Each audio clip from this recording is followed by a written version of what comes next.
Hello বন্ধুরা, আপনারা সবাই কেমন আছেন? আশা করি ভালো আছেন।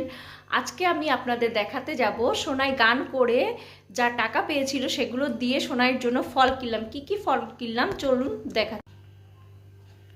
এই যে 3 কিলোর ওপরে একটা পেঁপে কিনেছি, আর ওর আঙ্গুর খেতে খুব ভালো লাগে। আর এই আঙ্গুরের থোকাটা 1.5 কিলোর ওপরে আছে, আর এটা 350 টাকা করে কিলো নিয়েছিল। তো 500 কত টাকা পড়েছে এটার দামই। আর এই যে এটা 2 কিলো সবেদা, ওর সবেদা খেতে পছন্দ, তাই 2 কিলো সবেদা কিনে নিলাম।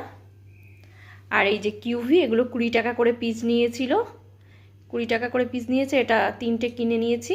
আর এই যে 4টে কমলা লেবু, ওর পাপা বলেছিল আরও 4টে কিনতে, আমি বললাম না থাক।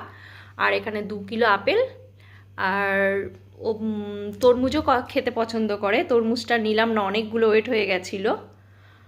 আর প্যারাটা আমি সেরকম ফ্রেশ পাইনি, প্যারাও খেতে ভালোবাসে। তো বন্ধুরা, আমার ভিডিওটি কেমন লাগলো কমেন্টে জানাবেন। বাই বন্ধুরা।